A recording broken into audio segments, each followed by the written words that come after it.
परिहास में भी किसी का अमंगल करने की सोच बंद कर दो, तुम्हारा कभी अमंगल नहीं होगा।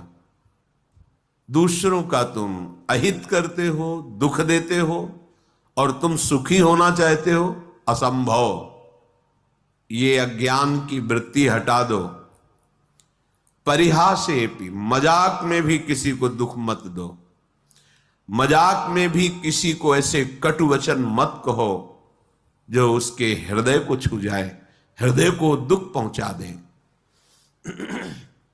और यदि तुम्हारा कोई अपमान करके कड़वी बात कहे तो बोले बधिरा, बहरे बन जाओ, सुनो ही मती, नहीं सुनना। जैसे कोई पागल आदमी हमें गाली दे, अपनी कुचेष्टाएं हमारे ऊपर करे, तो हमें ये रहता है पागल है। ऐसे ही त्रिगुणात्मिका माया के द्वारा जिनके ज्ञान का अपहरण कर लिया गया है, सतमार्ग के पथिक की वो अवहेलना करें, निंदा करें, दोष दृष्टि करके, दोष निकाल करके उनको प्रकाशित करें, वर्णन करें, कोई फर्क नहीं पड़ना चाहिए, क्योंकि वो बेचारे पागल हैं। त्रिगुणात्मिका माया अविद्या के द्वारा उनकी बुद्धि मलिन कर दी गई है। इसलिए भगवत मार्ग के उपासक को जब कोई निंदा करे, गाली दे, कटुवचन बोले, तो बधिरा, बहरे की तरह हो जाना चाहिए, हमें सुनाई ही नहीं दिया, ऐसी उपेक्षा कर देनी चाहिए। पर हमारे द्वारा परिहासे प्यन्या अप्रिय कथन, हंसी मजाक में भी किसी का अप्रिय वाणी से अपमान नहीं करना, किसी की चुगली नहीं करना, किसी की निंदा नहीं करना। हमारी कोई करे तो बहरा बन जाना, सुनना ही नहीं। पूज्यपाद सिवड़िया बाबा जी महाराज कहते, जब तुम्हारी भाषा में तुम्हारे को कोई करे, तुम ऐसे सुन के निकल जाओ जैसे विदेशी भाषा में जिसका आपको ज्ञान न हो, और वो फिर आपको कटुवचन अपशब्द कहे, तो आप ऐसे सहज में निकल जाए, आपको पता नहीं क्या बोल रहा है। जब पता हो क्या बोल रहा है फिर भी हमारे अंदर कोई फर्क ना पड़े, तो समझो हम उपासक हैं अध्यात्म मार्ग के। परेशान दोषान श्रुतिमनु विलोकेंध नयनः, जब दूसरे के कोई ऐसे हमें दोष दिखाई देने लगे कि देखो ये तो वृंदावन में आके ऐसा कर रहा है, ये तो ऐसा कर रहा है, या कहीं भी, तो समझना चाहिए हमारे पतन का समय आ गया है। पहचान है ये, परदोष दर्शन, परदोष वर्णन, परदोष श्रवण, ये परमार्थ में पर्दा डाल देते हैं, पता ही नहीं चलेगा अध्यात्म किसे कहते हैं। ध्यान से सुन लीजिए, साधन चल रहा है पर ये असाधन होता है, इसीलिए भगवदानंद की अनुभूति नहीं होती। परदोष दर्शन, परदोष कथन, परदोष श्रवण, ये तुम्हारे परमार्थ का अपहरण कर लेंगे। इसलिए परेशान दोषान श्रुतिमनु विलोकेंध नयनः, दूसरे के दोष ना तो आंखों से देखने हैं, ना श्रवणेन्द्रिय से सुनने हैं, ना वाणी से कहने हैं। यदि ऐसा करोगे तो तुम्हारा भगवत मार्ग रुक जाएगा।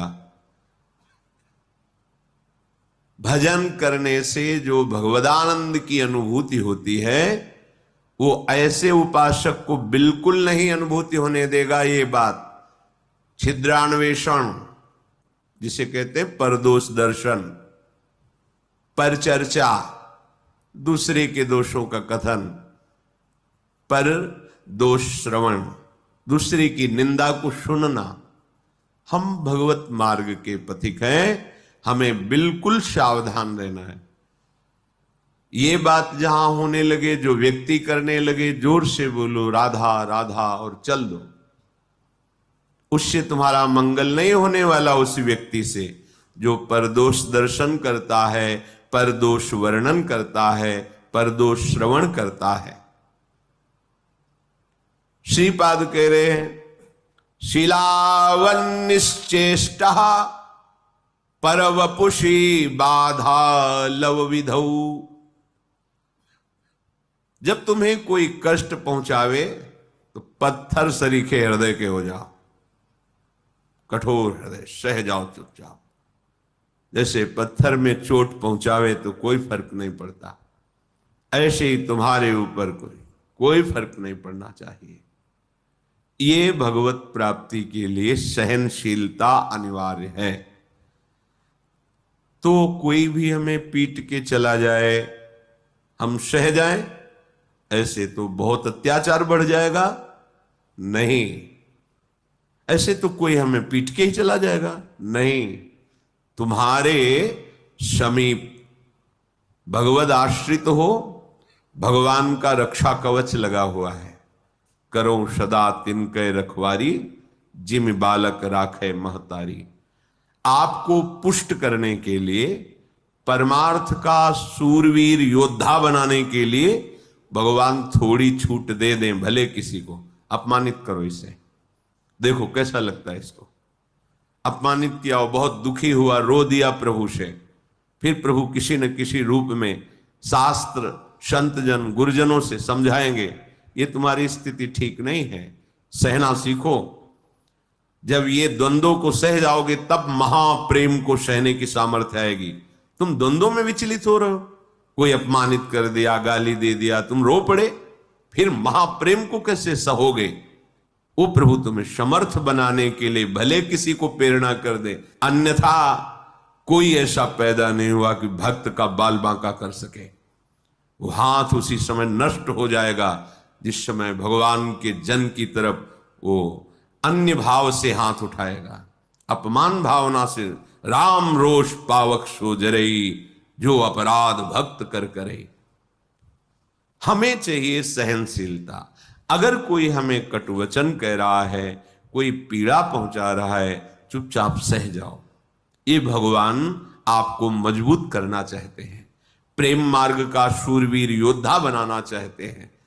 तुम्हारे हृदय में ऐसी सामर्थ्य दे, सच्ची मानिए। नहीं तो बड़े बड़े महापुरुषों को इतनी सामर्थ्य है उनमें, भगवान अधीन है और उनको भी कोई पीट दे, कष्ट दे दे, ये खुद विधान बनाते हैं। श्री माधोदास बाबा जी समुद्र के किनारे पर्णकुटी में दरवाजे की तरफ पीठ करके, कुटिया की तरफ मुख करके कि कोई भजन में विक्षेप ना पहुंचाए, ऐसे बैठते थे। छोटी सी झोपड़ी थी, तो दरवाजे की तरफ पीठ है और पीछे की तरफ ऐसे मुख किए, निरंतर भजन में। 2-2, 3-3 दिन हो जाते, भोजन के लिए भी नहीं जाते। श्री भगवान करुणा करके स्वयं जगन्नाथ जी अपने भोग की थाल लेकर आए। बाबा, ये जगन्नाथ जी का प्रसाद है, प्रभु ने भेजा है, पालो। हाँ, रख दो, हमारा भजन पूरा होगा, हम उठेंगे, प्रसाद पालेंगे, थाल यहीं धो के रख देंगे, तुम ले जाना। अच्छा बाबा, रख के चले गए। समय हुआ भजन पूरा, तो देखा है तो स्वर्ण की थाल, भगवत प्रसाद, आनंदित होकर पाया और समुद्र में मार्जन करके थाल रख दी। अब वहां थाल गायब हो गई भोग की। किसी ने बताया, हमने देखा समुद्र किनारे पर्णकुटी में वो थाल धुली हुई रखी, माधवदास बाबा के। भगवत पार्षद जन आए, तुमने थाल चुराई, पिटाई की? कुछ नहीं बोले। जब भगवान ने भोग प्रसाद दिया, जैसे उसमें आनंद, ऐसे भगवान के पार्षद धक्का मुक्की करके पिटाई करे, उसमें आनंद। किसने के? उनको ये समझ नहीं है कि ऐसे एकांतिक गर्भगृह से भोग की थाल भला बाबा के, और अगर ले जाते तो सब बाहर ही तो बैठे थे ध्यानस्थ कि भगवान भोग आरोग रहे, पार्षद बैठे हुए चिंतन कर रहे। पर वहां प्रभु पिटाई करवाना चाहते थे। नहीं, किसी की ताकत है कोई छूले भक्त को, क्यों करवाना चाहते? अपने भक्त को मान रहित